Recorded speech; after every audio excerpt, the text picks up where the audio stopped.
राधा वल्लभ श्री हरिवंश श्री वृंदावन श्री वंचन। सभी छोटे बड़ों को प्यार भरी राधे राधे। आज मैं आपको रमा एकादशी व्रत की कथा सुनाऊंगी। तो चलिए कथा में आगे बढ़ते हैं। युधिष्ठिर भगवान श्री कृष्ण से पूछते हैं, हे जनार्दन, कार्तिक कृष्ण पक्ष की एकादशी का क्या नाम है? यह मुझसे कहिए। श्री कृष्ण बोले, हे राज शार्दूल, कार्तिक कृष्ण पक्ष में रमा नाम की शुभ एकादशी होती है। उसको मैं कहता हूँ, सुनो। सब पापों को हरने वाली है। प्राचीन समय में मुचुकुंद नामक राजा था। उसकी इंद्र से मित्रता थी। यम, वरुण, कुबेर और विभीषण से भी इसकी मित्रता हो गई थी। हे राजन, वह राजा विष्णु का भक्त और सत्यवादी था। धर्म से पालन करते हुए उसका निष्कंटक राज्य हो गया था। उसके घर में बेटी थी, उसका नाम चंद्रभागा था। उसका चंद्रसेन के पुत्र शोभन के साथ में विवाह हो गया था। नृप, वह शोभन कभी अपने ससुर के घर पर आया। उसी दिन पवित्र एकादशी का व्रत आया। व्रत का दिन आने पर चंद्रभागा विचार करने लगी कि हे ईश्वर, क्या होगा? मेरा पति तो बहुत निर्बल है। वह क्षुधा को सहन नहीं कर सकता और मेरे पिता का शासन बहुत कठिन है। 10वीं को ढोंडी पिटवा देते हैं कि एकादशी के दिन भोजन नहीं करना चाहिए। डुमडुमिका का शब्द सुनकर शोभन अपनी स्त्री से बोला, हे कांते, अब मुझे क्या करना चाहिए? शोभने, जिसके करने से मेरा जीवन नष्ट न हो, ऐसी शिक्षा दो। चंद्रभागा बोली, हे विभो, मेरे पिता के घर में कोई भोजन नहीं करता। हाथी, घोड़े तथा पशु भी नहीं खाते। हे कांते, यदि भोजन करना चाहो तो घर से चले जाइए। शोभन बोला, तुमने सत्य कहा है। मैं व्रत करूँगा। जो भाग्य में लिखा है वह वैसा ही होगा। इस प्रकार भाग्य का विचार करके उसने उत्तम व्रत को किया। भूख प्यास से शरीर पीड़ित हो गया और वह बहुत दुखी हुआ। वह व्याकुल हो रहा था। सूर्य अस्त हो गए। वह रात्रि वैष्णव मनुष्य को हर्ष बढ़ाने वाली हुई।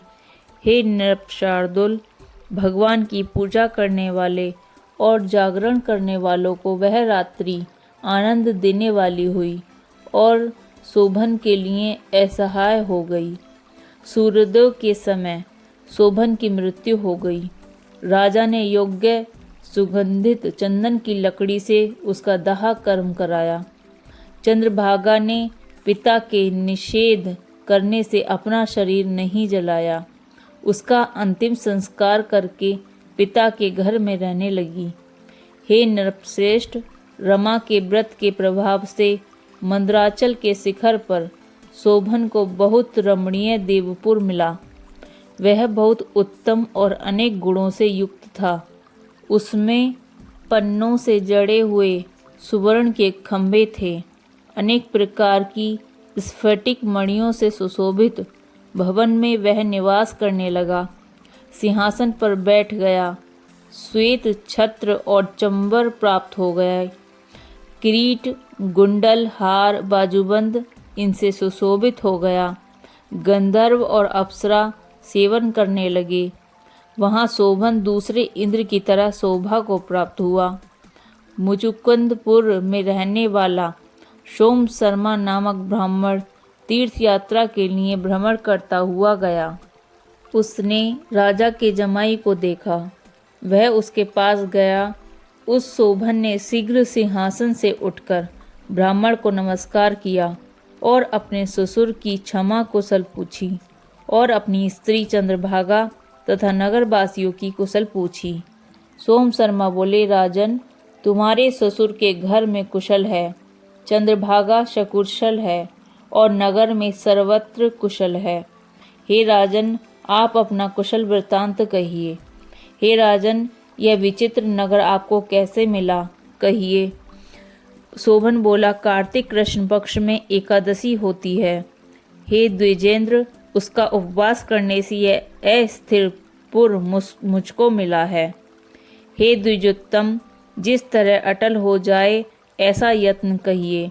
ब्राह्मण बोला, हे राजेंद्र, यह स्थिर क्यों नहीं है और अटल किस तरह होगा, वह मुझसे कहिए, मैं उसका निश्चय करूँगा।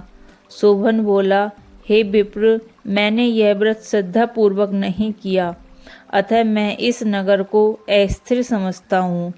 चंद्रभागा से यह वृत्तांत कहिए, तब यह नगर स्थिर हो जाएगा। यह बात सुनकर उस श्रेष्ठ ब्राह्मण ने सब वृत्तांत चंद्रभागा से कह दिया। ब्राह्मण का वचन सुनकर चंद्रभागा आश्चर्य से प्रफुल्लित हो गई। ब्राह्मण से बोली, हे द्विज, जो तुम कह रहे हो यह वृत्तांत प्रत्यक्ष है अथवा स्वप्न? सोम शर्मा बोला, हे पुत्री, तुम्हारे पति को मैंने आंखों से देखा और देवताओं के समान उसका प्रकाशवान भी देखा। उसने उसको अस्थिर बताया है, उसके अटल होने का उपाय करो। चंद्रभागा बोली, हे विपर्षे, मुझको पति के दर्शन की अभिलाषा है, मुझको वहाँ ले चलिए। हे द्विज, अपने व्रत के पुण्य से मैं उस नगर को अटल कर दूंगी। जिस प्रकार हम दोनों का मिलाप हो जाए ऐसा उपाय करिए। बिछड़े हुए का मिलाप कराने से बड़ा पुण्य होता है। यह सुनकर सोम शर्मा उसके साथ चला गया। मंदराचल पर्वत के समीप वामदेव के आश्रम में सोम शर्मा रह गए। वामदेव ने उनसे कहा, सब वृत्तांत सुना। उज्ज्वल चंद्रभागा का वेद के मंत्र से अभिषेक किया। ऋषि के मंत्रों के प्रभाव और एकादशी के व्रत के प्रभाव से चंद्रभागा का दिव्य शरीर हो गया और दिव्य गति को प्राप्त हुई। प्रसन्नता से प्रफुल्लित नेत्र किए हुए अपने पति के पास पहुंच गई। शोभन भी अपनी आई हुई स्त्री को देखकर बहुत प्रसन्न हुआ और उसने बुलाकर अपनी बाईं तरफ बिठा लिया। वह चंद्रभागा अपने पति से प्रसन्न होकर सुंदर वचन बोली, हे कांत, जो कुछ पुण्य मेरे पास है उसको सुनिए। जब मैं पिता के घर में 8 वर्ष की थी, तभी से मैंने एकादशी का व्रत विधि पूर्वक और श्रद्धा युक्त चित्त से किया है।